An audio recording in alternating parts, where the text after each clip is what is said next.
Pada kesempatan pertemuan kali ini, saya ingin menyampaikan sebuah hadis dari junjungan kita baginda Nabi besar Muhammad sallallahu alaihi wasallam yang termuat dalam kitab Mukhtarul Ahadits An-Nabawiyah, di mana beliau bersabda, arba'un min sa'adatil mar'i. Ada 4 perkara yang merupakan tanda dari orang bahagia. Saya mau tanya, di antara saudara-saudara yang hadir di sini, apa ada yang kepengen jadi orang sengsara? Ya. Seluruhnya tentu ingin mendapatkan kebahagiaan. Maka menurut resep dari Nabi kita, tanda orang bahagia itu 4. Jadi kalau saudara ingin bahagia, harus mempunyai 4 perkara ini. Yang pertama, orang bahagia itu kata Nabi, darun wasi'un. Punya rumah biar bagus asal gede. Enak ngaturnya. Daripada sudah punya rumah kecil, adanya di pinggir kali, gubuk, kalau hujan bocor, miring lagi, kiamat. Loh, kalau gitu Islam materialis dong. Hadis ini boleh diartikan dengan makna hakiki, arti yang sebenarnya. Boleh diartikan dengan makna majazi, arti kiasan. Kalau dia diartikan dengan arti kias, maka yang dimaksud darun wasi'un ay qalbun wasi'un. Rumah yang luas tidak lain daripada hati yang lapang. Karena di situ kunci kebahagiaan yang sebenarnya. Walaupun kita cuma tinggal di petak berukuran 2 kali 3 meter, kalau hati kita luas-luas rasanya rumah itu. Tapi biar rumah kita halamannya saja puluhan ribu hektar, ada kolam renangnya, kamar tidurnya tidak lagi terhitung. Kalau hati yang menempati rumah itu sempit, maka akan terasa sempit jugalah rumah itu. Tempat bergantungnya tidak lain adalah hati. Marilah kita mencoba melihat berbagai pandangan orang tentang bahagia ini. Ada orang menyangka bahwa bahagia itu kalau dia mendapatkan harta yang sebanyak-banyaknya. Siapa yang banyak harta, dialah raja. Apa yang dia mau, seluruhnya bisa dibeli. Keamanannya, dia bisa menyewa petugas. Seluruh fasilitas untuk menyenangkan kehidupannya bisa dibeli. Pendeknya, hartalah segala-galanya dalam kehidupan. Sampai ada pepatah mengatakan, innad darahima fil amakini kulliha taksur rijala mahabatan wa jalala. Sesungguhnya harta, dinar, dirham, uang di mana-mana selalu bikin hebat orang yang memilikinya. Coba lihat, orang yang punya duit sama yang enggak punya duit, jangan gaya hidupnya, gaya jalannya aja lain. Wahia lisanun liman arada fasahatan, wahia silahun liman arada qitala. Uang adalah senjata yang paling ampuh bagi orang yang mau pergi perang, dan lidah yang paling fasih bagi orang yang mau bicara. Kalau bicara dengan lidah macet, cobalah bicara dengan harta, lancar. Sampai ada pepatah demikian, segalanya bisa diatur dengan harta. Maka di kalangan orang yang berpandangan semacam itu, seluruh kegiatan hidupnya hanya terfokus kepada bagaimana mengumpulkan harta yang sebanyak-banyaknya. Tidak peduli halal haram, tidak kenal sore pagi siang dan malam, tidak sempat sujud, jauh dari agama, jauh dari kehidupan yang bersifat ruhaniyah, jauh dari Allah dan sebagainya. Sampai dalam Al-Quran dikelompokkan dalam kelompok yang dinamakan lumazah. Allazi jama'a malahu wa addadah yahsabu anna malahu akhladah. Mereka mengumpul-ngumpulkan harta sebanyak-banyaknya dan menyangka bahwa harta yang banyak itu dapat mengekalkan hidupnya, mengekalkan kekayaannya, mengekalkan kebahagiaannya. Saudara hadirin yang berbahagia, kalau pandangan hidup ini benar, Artinya kalau harta memang merupakan satu-satunya hal yang dapat membuat orang bahagia, tentu di rumah mewah tidak akan pernah ada tangis derita. Tentu di satu tempat di mana fasilitas hidup serba menunjang tidak ada yang namanya penderitaan. Tapi suka dan duka, sedih dan gembira, senyum dan tawa adalah milik setiap orang, baik dia punya harta maupun dia tidak punya harta. Nyatalah bahwa harta semata-mata bukan merupakan jaminan bahwa orang akan bahagia. Walaupun tanpa harta orang sulit untuk bahagia. Saya mau cerita, ada orang super kaya. Namanya Aristotle Onesius, Raja Tanker Yunani. Dia punya kapal tanker saja konon sampai 11 banyaknya. Punya perusahaan penerbangan yang disebut Olympic Airlines. Punya hotel di berbagai kota besar di dunia ini, sejak dari New York, London, Paris, Rome dan sebagainya. Bahkan punya pulau yang dia namakan Pulau Scorpio. Ini kan namanya sudah kaya nggak tanggung-tanggung, punya pulau. Nah, dia punya 2 orang anak, yang satu laki-laki namanya Alexander, yang satu perempuan namanya Maria Onesius. Seluruh harapannya tertumpah kepada anak lakinya Alexander ini, yang akan meneruskan usahanya, meneruskan kekayaannya, meneruskan dinastinya. Apa yang terjadi? Ternyata anak yang dia harapkan yang bernama Alexander ini mati muda dalam kecelakaan pada waktu dia olahraga.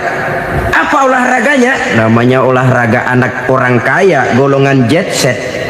Olahraganya olahraga pesawat terbang. Jatuh, ya nggak kapungut, habis mati. Tinggal satu anak perempuannya, Maria Onesius. Tapi anak perempuan ini juga malah urakan. Terakhir dia pacaran, bahkan kemudian kawin sama orang Rusia. Rupanya Aristotle Onesius ini broken. Kekayaannya yang berlimpah ruah, perusahaannya yang begitu banyak, siapa yang akan meneruskan? Siapa yang akan menggantikan? Sampai kemudian dia mengurung diri di Pulau Scorpio dan mati di sana secara mengenaskan. Seorang multi jutawan, seorang yang super kaya, mati menyendiri di pulau sepi. Ibarat kata pepatah, anak ayam mati di lumbung. Bukan kekurangan makanan, keurugan makanan. Begitu kehidupan Aristotle Onesius. Dan banyak orang-orang yang sudah demikian kaya sampai dibingungkan oleh kekayaannya sendiri. Telusurilah kehidupan David Rockefeller misalnya, Henry Ford misalnya, Adnan Khashoggi misalnya. Multi jutawan yang kadang-kadang dibuat keder oleh kekayaannya sendiri. Pantas ketika Imam Ali ditawarkan orang, "Ya Ali, kalau kepadamu disuruh pilih ilmu atau harta, kau pilih mana?" Ya jelas pilih ilmu dong. Kenapa? Pertama, ilmu kalau kita berikan kepada orang lain tambah. Tapi harta kalau kita berikan kepada orang lain kurang. Saudara punya uang 10.000, dibagi orang 5.000, jelas uang saudara berkurang. Tapi saudara punya ilmu, diberikan kepada orang lain bisa, saudara pun makin mantap. Tidak lantas jadi bodoh karena ngajarin orang. Saudara bisa Fatihah lalu mengajarkan orang Fatihah. Orang bisa, saudara pun makin hafal. Tidak lantas setelah diajarin orang ilmunya hilang. Begitu datang dia minta orang, "Tolong ajarin saya Fatihah." Udah habis, nggak ada.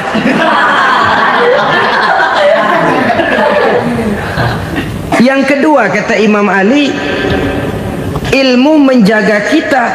Kalau harta kita yang harus jaga.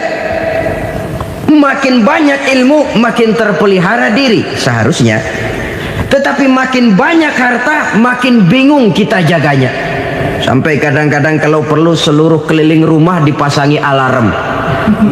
Belum cukup disewakan anjing besar-besar, pasang di depan pintu, awas anjing galak. Masih belum cukup juga cari centeng tukang-tukang kepruk jaga rumah. Masih terasa belum aman, padahal rumahnya dikelilingi tembok besar. Di balik tembok ada pintu-pintunya tebal. Di balik pintu itu terbuka masuk kamar, kamar pun ada pintunya, pintunya pun kuat. Masuk ke dalam kamar ada lemari, lemarinya pun pintunya kuat, dikunci, kuncinya pun kuat. Tapi terhadap seluruhnya yang timbul cuma sekedar was-was saja. Kesimpulannya sekali lagi, tanpa harta orang memang sulit untuk bahagia. Tapi harta semata-mata tidak merupakan jaminan orang akan bahagia. Dengan hati yang luas, itu modal utama untuk mencapai kebahagiaan hidup. Orang yang hatinya luas, saudara-saudara, punya hati yang lapang, melihat kenyataan hidup ini, dia bersyukur senantiasa kepada Allah. Lantas tidak timbul hasud dan iri hatinya. Oleh karena itu jiwanya selalu lapang. Kalau tidak, cupik hati namanya, dangkal pandangan, tidak senang melihat orang lain dapat nikmat, dan itu sering dijadikan contoh. Kalau orang yang lapang dada, dia lihat tetangganya beli TV baru, dia berkata, alhamdulillah ya, tetangga kita beli TV, mudah-mudahan kita bisa ikut nonton. Lapang dadanya. Tapi orang yang sempit hati, lihat tetangga beli televisi, meriang. Enggak diapa-apain, meriang. Besoknya dengar tetangga beli motor, makin sakit, ke rumah sakit.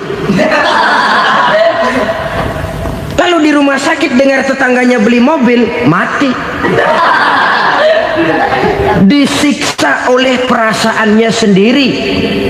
Orang kalau hati sudah sempit dalam hidup, kemanapun dia pergi, sempit rasanya medan kehidupannya. Kemudian kita melihat juga ada orang yang menilai bahwa bahagia itu katanya kalau punya kedudukan yang tinggi, pangkat yang agung, wibawa yang besar.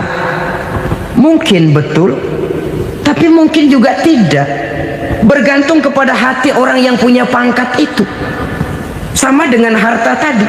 Harta akan membawa bahagia kalau dia jatuh ke tangan orang yang berhati lapang. Tapi harta akan jadi bencana kalau jatuh ke tangan hati orang yang sempit. Pangkat akan membawa bahaya kalau jatuh di tangan hati orang yang sempit. Lebih dari itu, kenyataan mengajarkan kepada kita bahwa ternyata pangkat dan jabatan tidak selamanya memberikan kebahagiaan dalam kehidupan. Bahkan resikonya kelewat besar.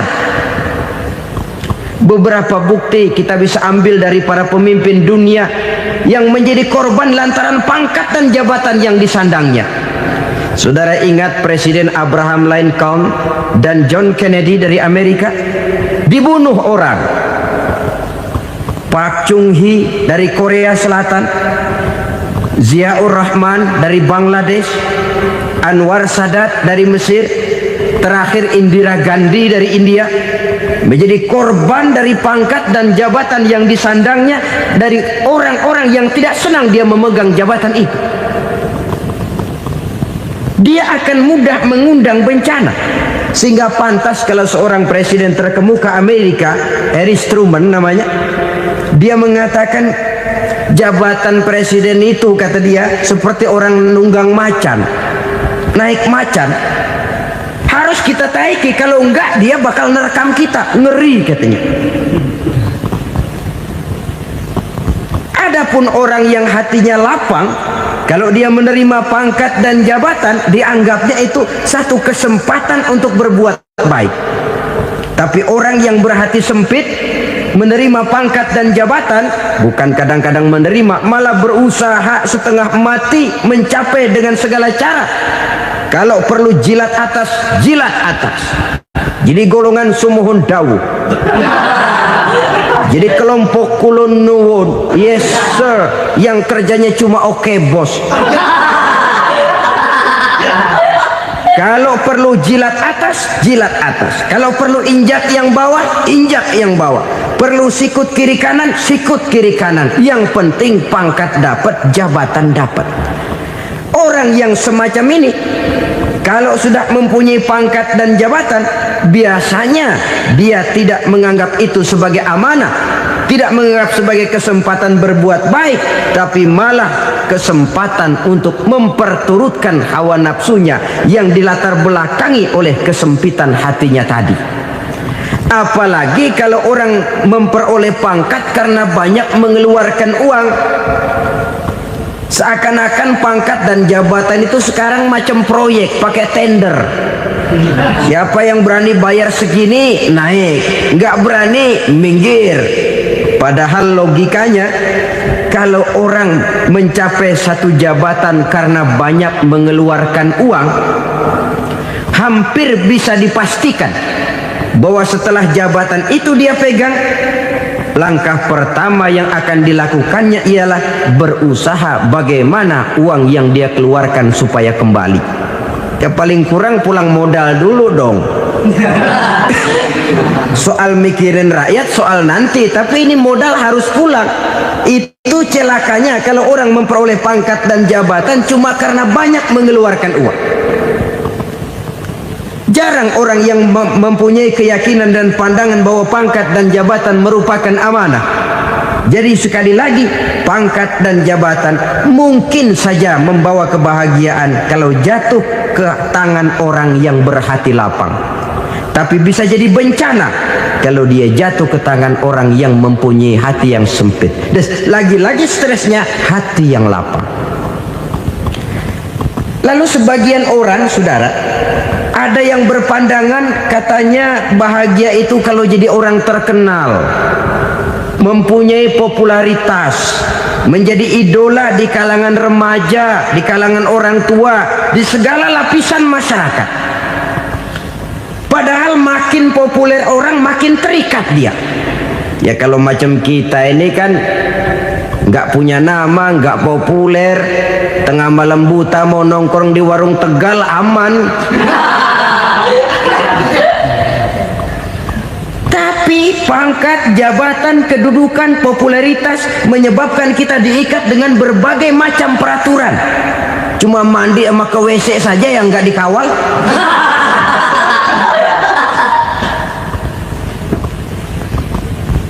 Benarkah popularitas, ketenaran membawa kebahagiaan? Mungkin, ya, tapi mungkin juga tidak. Kenapa? Banyak orang-orang populer yang mengakhiri hidupnya secara tragis. Kita ambil beberapa nama. Di Amerika tahun 60-an ada bintang seksi paling terkenal yang dijuluki seks bom. Bom seks. Sampai sekarang jadi legenda, namanya Marilyn Monroe. Singkatan dobelnya itu inisialnya MM, Marilyn Monroe. Terkenal, top, sampai dia mati tahun 62, namanya sekarang masih saja dibicarakan orang. Kenapa dia bunuh diri? Tidak punya hartakah dia? Banyak. Kurang populerkah dia? Seluruh dunia mengenalnya. Sejak rakyat kecil sampai pejabat tinggi dia punya hubungan. Kenapa? Jenuh. Dia terlahir dalam keadaan yatim. Setelah itu tidak lama dia berangkat remaja, ibunya meninggal, pindah dari wanita asuh ke wanita asuh sampai 12 orang ibu angkatnya. Dan kekecewaan yang paling parah, setiap laki-laki yang dekat dengannya hanya seperti kapal berlabuh, datang dan pergi silih berganti. Padahal dia merindukan seseorang yang bisa melindungi hidupnya. Dia rindukan itu dan dia tidak pernah menemukan. Itu yang akhirnya menyebabkan dia minum pil tidur kelewat dosis, minum obat tidur kebanyakan, ya tidur terus sampai sekarang.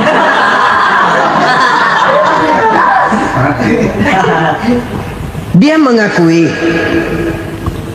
saya telah memiliki ketenaran, tapi saya tidak pernah hidup dalam ketenaran itu. Saya pandai main sandiwara, tapi saya ingin hidup dalam alam yang real sebagaimana umumnya orang. Itu yang dia rindukan. Menyusul jejak yang namanya Marilyn Monroe ini, Billie Holiday, saudara kenal tentu, di rumah sakit dirawat. Dia juga minum obat overdosis, mati lagi. Jimi Hendrix minum obat tidur overdosis kelewat batas, mati lagi. Lalu yang menghanyutkan diri di danau, Janis Joplin dan Brian Jones. Ini orang-orang populer, orang-orang terkemuka yang mengakhiri hidup secara tragis, bukan karena tidak terkenal, mungkin karena sudah saking terkenalnya. Contoh paling belakangan, Bruce Lee. Wah, ini tukang-tukang keprok tentu kenal siapa dia. Sampai sekarang pun tabir kematiannya masih merupakan misteri. Dan yang masih hidup juga menunjukkan gejala yang aneh. Michael Jackson, rumahnya di Beverly Hills itu dijaga sedemikian rupa, dan dia selalu curiga kepada setiap makanan harus steril, bersih dari segala macam kimia. Kemana dia pergi, itu tukang-tukang keprok sudah selalu menjaga dan mengawal, dan dia seakan takut menunjukkan mukanya yang asli. Hingga kalau tampil ke tengah di luar show, dia kadang memakai pakaian yang tidak menunjukkan dia yang sebenarnya, takut dikenali orang. Ternyata popularitas sering jadi momok yang meracuni kehidupan manusia. Oleh karena itu, benarlah junjungan kita pada saat beliau mengajarkan orang akan bahagia kalau dia mempunyai hati yang lapang. Nah, sekarang masalahnya untuk mendapatkan hati yang lapang, caranya bagaimana? Kita kembali kepada konsep Quran. Allah mengajarkan, ala inna bidzikrillahi tatmainnul qulub. Ketahuilah bahwa dengan banyak mengingat Allah, hati akan tenang, jiwa akan lapang. Dengan kata lain, dekat dengan agama, merasakan kehadiran Allah dekat dalam hidup, itu muara pertama untuk mencapai hati yang lapang. Ala inna bizikrillahi tatmainnul qulub. Jangan macam orang sekarang ingin mendapatkan ketenangan lalu tapak di puncak gunung, di gua-gua, di tempat sepi. Iyalah kalau nggak ada ular. Kalau tergigit ular berbisa, ketenangan belum, mati jelas itu. Islam positif untuk mendapatkan ketenangan. Ala inna bizikrillahi tatmainnul qulubi. Bahwa ketahuilah bahwa dengan banyak mengingat Allah, hati akan tenang, jiwa akan lapang, nuansa pikiran akan luas. Karena yang namanya bahagia ada dimanapun manusia berada. Di kampung ada bahagia, di kota ada bahagia, di ngarai, di lembah, di gunung, di hutan, di lautan, di angkasa luar, dimanapun bahagia itu ada kalau kita bermodalkan hati yang lapang ini. Dan hati akan lapang kalau kita dekat dengan agama. Dekat dengan harta buat sementara hati mungkin tenang, tapi ketenangan yang relatif dan temporer. Apalagi orang tiap kali tambah harta, tiap kali tambah rencana. Itu wajar. Mungkin sebelumnya saudara berpikir, kalau punya duit 5.000 enak nih. Begitu punya duit 5.000, aduh sayang kalau 10.000 aja. Tiap kali tambah harta, tiap kali lain rencana. Makin banyak rencana, makin menjauhkan kita dari yang namanya ketenangan. Padahal ketenangan merupakan unsur utama untuk mencapai bahagia. Dan ketenangan itu bermuara dalam hati manusia. Tengoklah kehidupan ini. Orang yang banyak harta dengan orang miskin, berbedakah rasa sakit yang mereka tanggungkan? Rasanya tidak. Walaupun si kaya tidur di kasur empuk berselimutkan sutra mahal, sementara si miskin meringkuk di balai bambu yang keras dan kasar. Apabila maut datang, dia juga tidak pernah pilih bulu. Maut datang menjemput si kaya di singgasana keemasannya, dikelilingi oleh para pengasuh, dayang dan inang serta para pengawal. Dan maut pun datang menjemput si miskin papa, sehingga ia tergelepar di tepian jalan. Kedua-duanya bernama mati. Kalau nyata bahwa sakit yang ditanggung si kaya tidak beda dengan sakit yang ditanggung si miskin, bukan harta semata yang membuat orang bahagia. Hati yang tenang, jiwa yang lapang penuh kedamaian karena banyak berzikir dan mengingat Allah, itu merupakan modal utama untuk mencapai sesuatu yang bernama bahagia.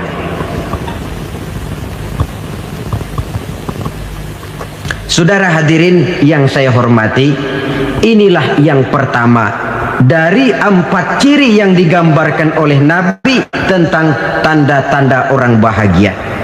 Dan harus berangkat dari yang pertama ini, hati yang lapang. Ini yang harus kita miliki lebih dahulu, baru nanti akan menyusul kepada poin yang ketiga, kedua, dan selanjutnya. Sebab kalau hati sudah terisi dengan jiwa yang lapang, seluruh persoalan insya Allah akan bisa kita atasi dengan sebagaimana mestinya.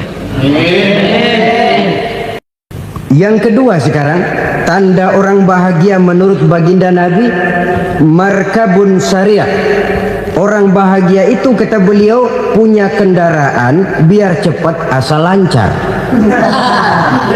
Artinya kemana dia mau pergi mudah. Apa maksud hadis ini? Kalau kita kaji lebih dalam, kendaraan itu kan alat transportasi. Transportasi tidak lain adalah usaha memudahkan komunikasi. Pindah dari situ kepada teori bahwa manusia adalah zon political, makhluk bermasyarakat yang tidak bisa memenuhi kebutuhan hidupnya secara sendirian. Kita memerlukan keberadaan orang lain dalam kehidupan ini. Untuk memakai baju saja kita sudah perlukan petani yang tanam kapas, pabrik yang memintal kapas jadi benang, pabrik yang menenun benang jadi kain, sampai kepada mesin jahit, sampai kepada tukang jahit. Itu cuma untuk memakai pakaian saja. Tidak seorang pun di antara kita yang sanggup memenuhi kebutuhan hidupnya secara sendiri. Kita perlu orang lain. Maka kebebasan dalam arti mutlak, kebebasan tanpa batas, itu tidak mungkin ada dalam kehidupan. Karena kita mengadakan yang disebut interaksi sosial.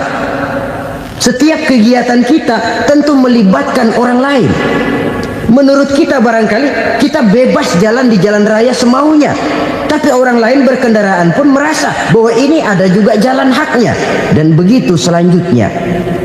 Oleh karena itu, maksud dari kendaraan yang cepat ini adalah khulata'uhu ma'as solihin. Lingkungan pergaulannya terdiri dari orang-orang soleh. Pergaulannya luas. Kemana dia pergi ada temannya. Kesulitannya ada tempat dia cerita. Dan kesulitan kalau sudah diceritakan kepada orang lain, taruh kata orang itu tidak bisa menolong, namun menceritakannya kepada orang yang kita percayai, kan paling kurang sudah mengurangi beban jiwa, mengurangi tanggungan batin, merasa masih ada tempat kita cerita. Maka lebih baik orang awam yang mau bergaul ketimbang orang setengah alim tapi ngunci pintu. Sebab nantinya akan timbul sikap picik, cupik pandangan, dan tidak luas menghadapi kenyataan dalam kehidupan ini. Namun yang harus kita garis bawahi, pergaulan memang mesti luas. Namun jangan sekali-kali lupa bahwa pergaulan sangat besar pengaruhnya dalam ikut membentuk kepribadian manusia. Sehari-hari bisa kita bilang, kalau kita dekat sama tukang minyak wangi, sekalipun nggak dibagi minyaknya, baunya tentu dapat. Betul? Tapi dekat sama tukang elas, walaupun nggak kena apinya, asapnya mesti kena. Kalau Syauqi mengatakan lebih jelas lagi, man asyaral asrafa asa musarrafan wa muasyiral anzali ghairu musarrafin. Awalam taral jildal hakira muqabbalan bisagri lamma sara jildal mushaf. Siapa yang bergaul dengan orang mulia, dia bakal ikut menjadi mulia. Tapi siapa yang berteman dengan orang hina, dia tidak bakal ikut menjadi mulia. Tidakkah kau lihat, kata Syauqi, kulit kambing yang hina pun dicium orang ketika menjadi kantong Quran. Kulit kambing hina, kalau dia sendirian gak ada yang mau cium. Tapi begitu dia bergaul dengan Quran, menjadi kantong Quran, dipakein minyak wangi, ditaruh di tempat yang tinggi, mau diambil dicium dulu, dibawa dengan penuh hormat dan hati-hati. Kulit kambing yang hina lantaran berteman dengan Quran, numpang mujur. Tapi coba lihat kalau kulit kambing berteman dengan kayu, jadi beduk, habis. Zohor dikemplang, asar dipukul. Itu pun sedikit saja, cuma salah milih teman. Yang temannya Quran dihormati orang, yang temannya kayu lantaran jadi beduk, gelap-gelap subuh orang udah kemplangi.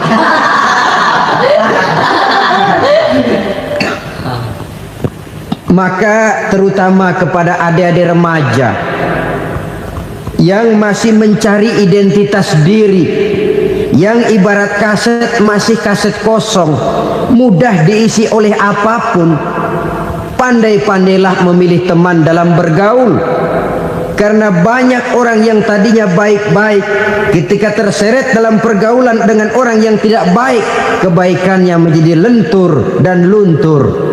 Tapi berapa banyak bajingan-bajingan tengik, orang-orang yang berlumur noda dan dosa, tiap hari melakukan maksiat, namun bergaul dengan orang yang baik-baik, pada akhirnya sedikit demi sedikit beringsut dan berangsur dia terbiasa mengikuti kebaikan-kebaikan. Saya tekankan ini kepada remaja karena mereka masih mencari identitas diri. Apa yang mereka lihat mereka mau, apa yang mereka dengar mereka ingin tahu. Coba lihat kehidupan remaja. Pulang nonton film Rambo, pengen jadi Rambo, gagah, maunya belekai melulu.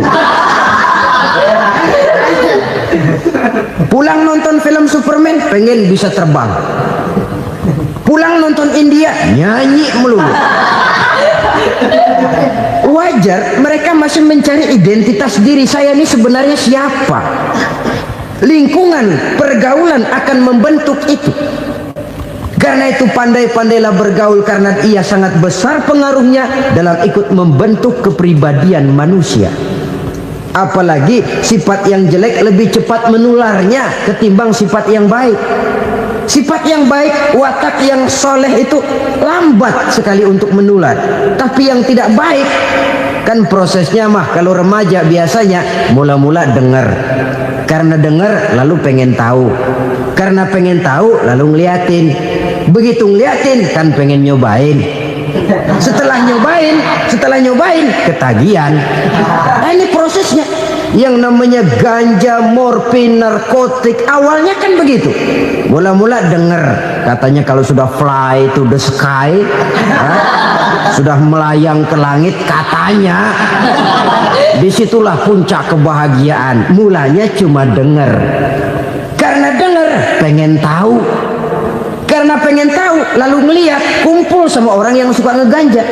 Setelah ngeliat, nah pengen ngerasain. Begitu ngerasain enak juga, ketagihan. Kalau sudah ketagihan jadi penyakit kronis, bisa merembet kepada yang lain. Iya kalau orang tuanya mampu untuk beli morfin, beli ganja. Kalau tidak kan pikirannya ngayap, jemuran siapa ya gue sabet. Timbullah perbuatan-perbuatan negatif yang bermula dari salah pergaulan. Apalagi buat adik-adik remaja yang tinggal di kota-kota besar, yang pengaruh budaya, pengaruh kesenian, pengaruh struktur kehidupan yang nampak makin individualistis, di mana persaingan tajam, tensi ekonomi tinggi, orang mudah mengalami stres. Pandai-pandailah dalam bergaul, sekali lagi karena ia sangat besar pengaruhnya dalam ikut membentuk kepribadian manusia.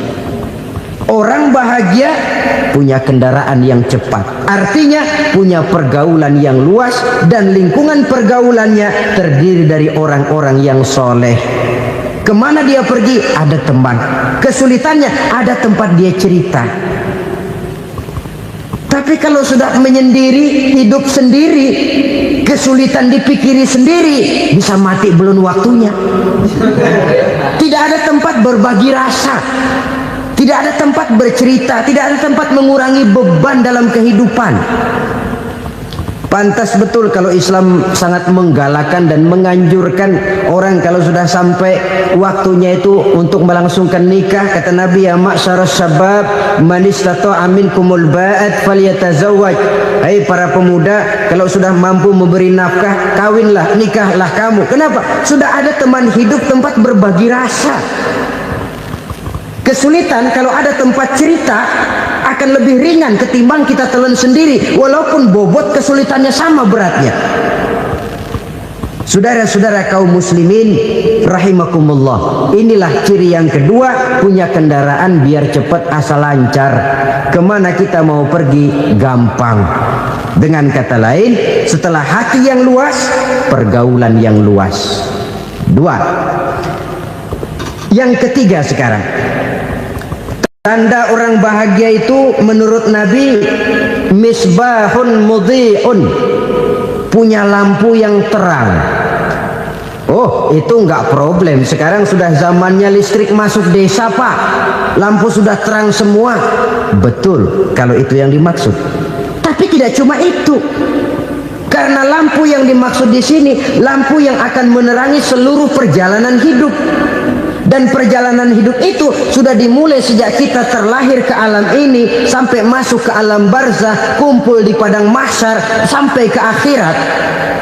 Lampu yang menerangi itu yang diperlukan. Kalau lampu, katakanlah yang paling top sekarang kan lampu jenis Mercury. Taruhlah itu di rumah kita, dia cuma menerangi rumah kita, menerangi hati pun tidak sanggup. Bila kita masuk ke alam barzah, alam kubur, sanggupkah si Mercury yang begitu terang menerangi alam barzah kita? Tidak sanggup lagi. Sanggupkah lampu yang ratusan watt, bahkan puluhan ribu watt menerangi kehidupan di padang mahsyar? Tidak akan sanggup lagi. Kalau demikian, yang dimaksud lampu yang terang di sini apa? Tidak lain amal soleh, kebajikan yang kita lakukan dalam hidup. Itu yang akan jadi lampu penerang. Di dunia nama kita akan terang. Jasad kita boleh hancur terkubur tanah, tapi nama kita akan dikenang orang. Begitulah kalau orang meninggalkan kebajikan dalam hidup seperti sekarang.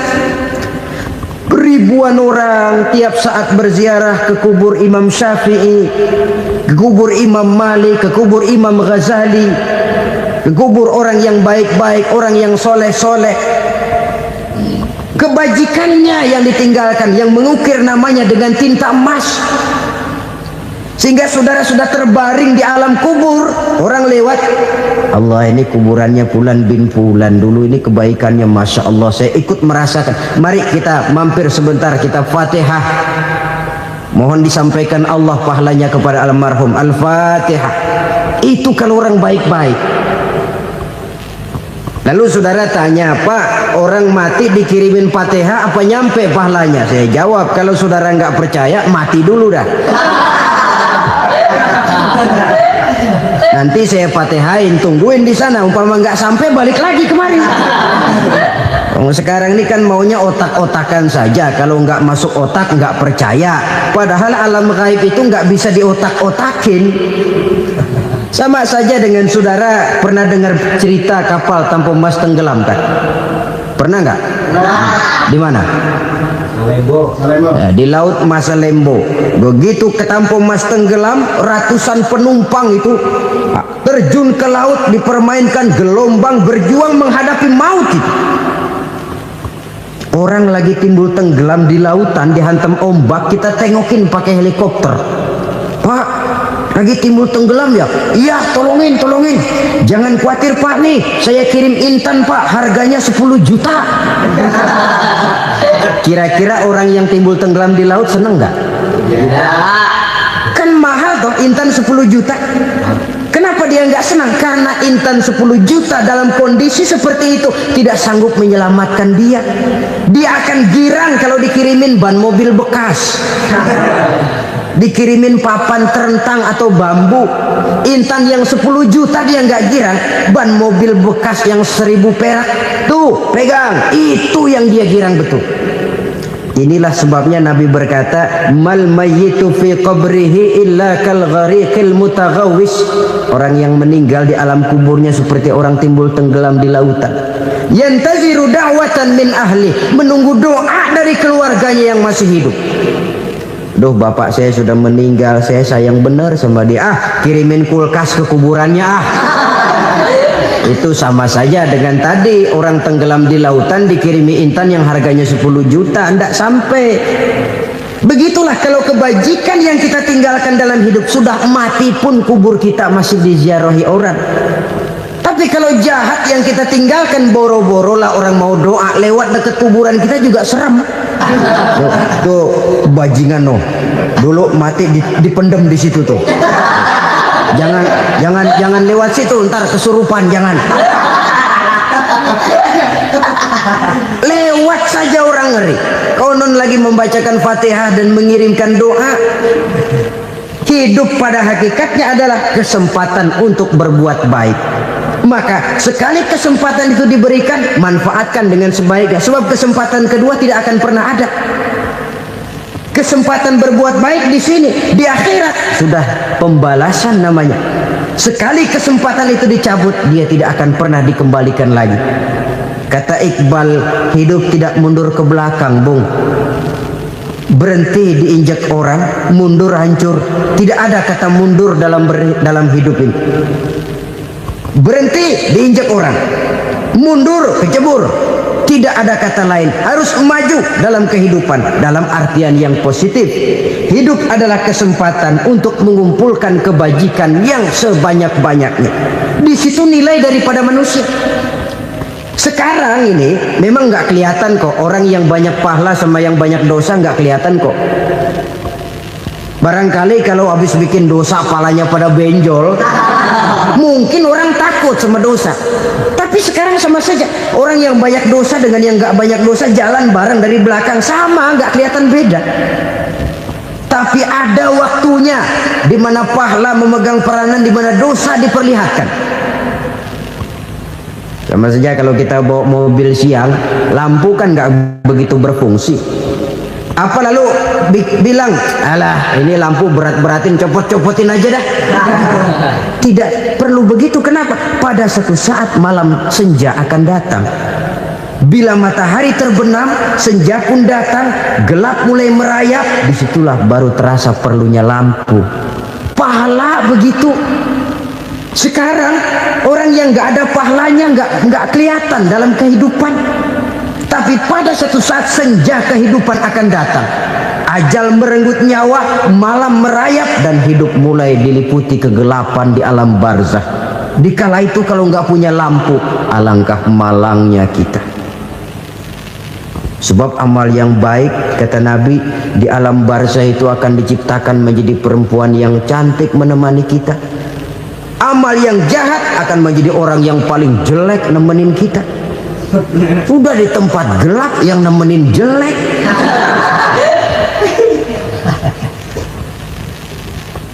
Kaum muslimin rahimakumullah.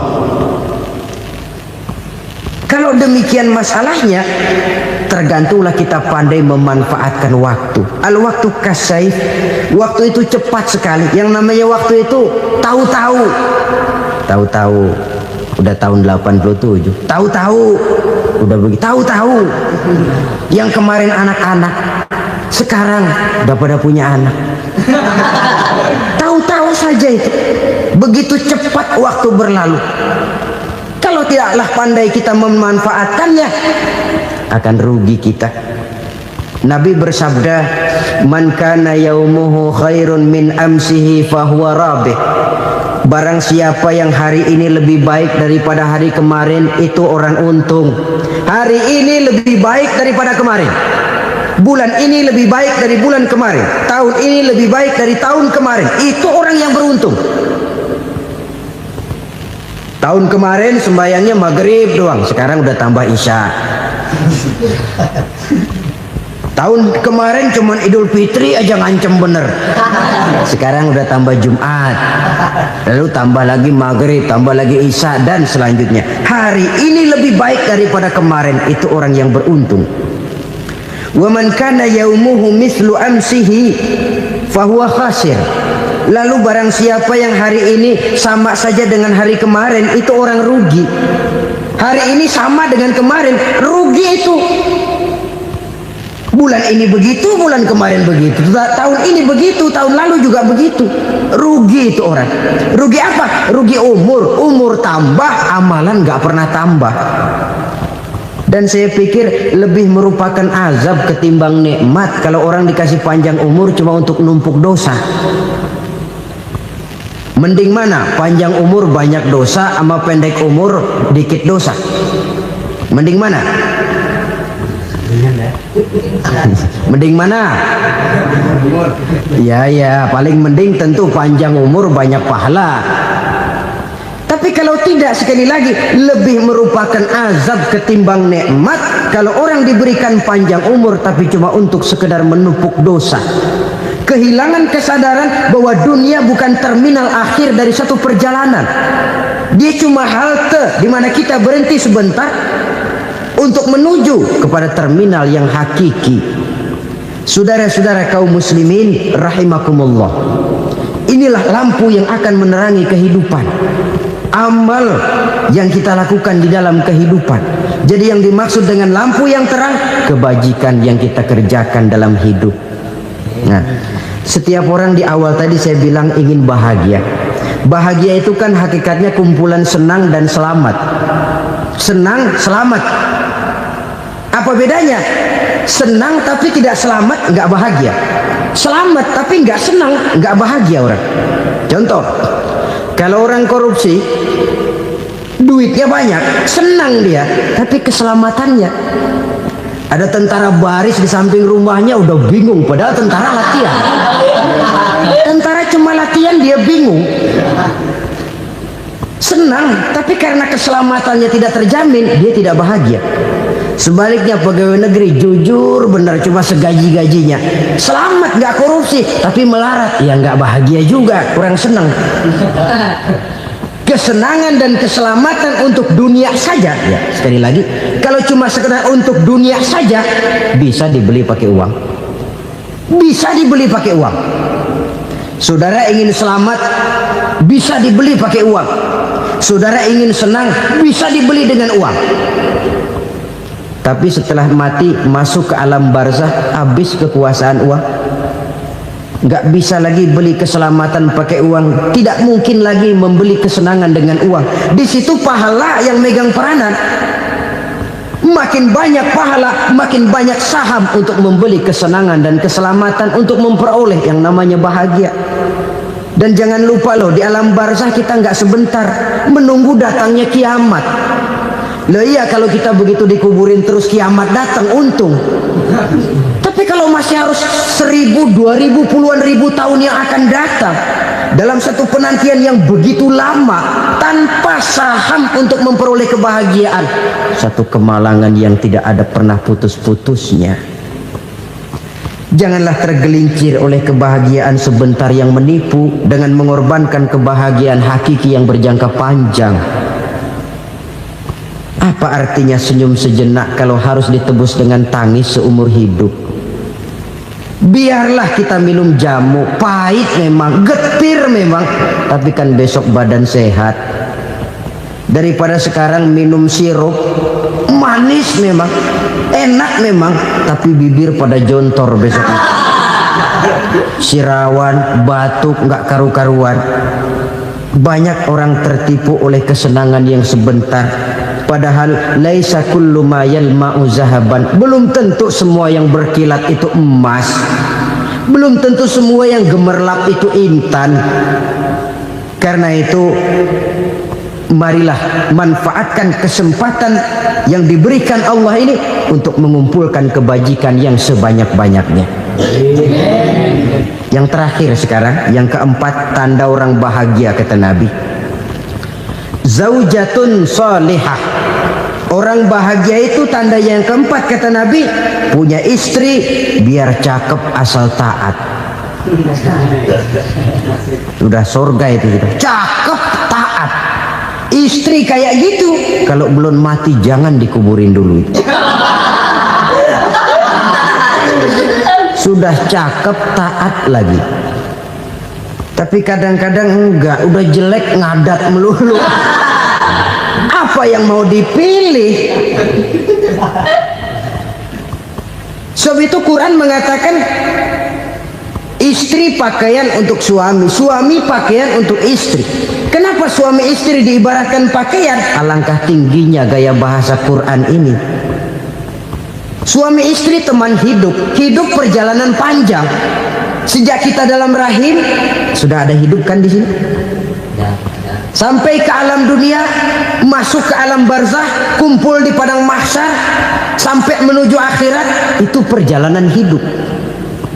Carilah istri atau suami teman hidup yang membawa manfaat tidak hanya kehidupan di dunia ini, sampai di alam barzah, sampai di padang mahsyar. Suaminya mungkin meninggal lebih dulu atau istrinya mungkin meninggal lebih dulu, tapi suami atau istri yang masih hidup berbuat kebajikan. Suami saya meninggal, ada hartanya, saya sedekahkan, niat pahala untuk almarhum suami saya. Ini teman hidup, tidak dibatasi dan tidak bisa dipisahkan oleh maut sekalipun. Zohirnya mungkin pisah, badannya mungkin pisah, tapi hatinya, jiwanya, kebersamaannya dalam menghadapi kehidupan. Karena itu saudara-saudara, bahasa Quran indah. Suami istri diibaratkan seperti pakaian. Apa fungsi pakaian? Pertama, pakaian jadi kebanggaan. Artinya suami harus menjadi kebanggaan istri, istri harus jadi kebanggaan suami. Yang kedua, pakaian itu kan fungsinya menutup aurat. Artinya sesama suami istri harus saling menjaga kekurangan masing-masing. Jangan malah sesama suami istri saling membongkar rahasia dan aibnya sendiri-sendiri. Istrinya diceritain jeleknya di mana-mana, atau suaminya dibongkar rahasianya di pasar umum. Itu sudah tidak lagi berfungsi sebagai pakaian. Kenapa semua ini diperlukan? Karena kita menyadari bangsa yang baik terdiri dari masyarakat yang baik. Masyarakat yang baik merupakan susunan dari warga yang baik. Warga yang baik adalah terdiri dari rumah tangga yang baik. Dan rumah tangga yang baik merupakan susunan dari pribadi yang baik. Dari situ langkah dimulai. Membangun satu bangsa yang baik diawali dengan membangun rumah tangga yang baik, dengan menciptakan pribadi-pribadi yang baik. Sehingga dari sini diharapkan berkembanglah nilai-nilai kebaikan. Orang akan bahagia mempunyai istri yang soleh. Kenapa? Tidak ada seorang suami bisa sukses jadi apapun dia, apapun profesinya, dokterkah, kiaikah, mubalikah, petanikah, pengusahakah, pejabat tinggikah, tidak ada seorang suami yang bisa sukses tanpa peran serta istrinya. Walaupun memang peranan itu tidak begitu kelihatan, tapi sangat menentukan. Karena itu, saudara hadirin yang saya hormati, Islam sangat menghargai kaum wanita, memberikan kedudukan yang tinggi sepanjang tidak mematikan kodrat kewanitaannya.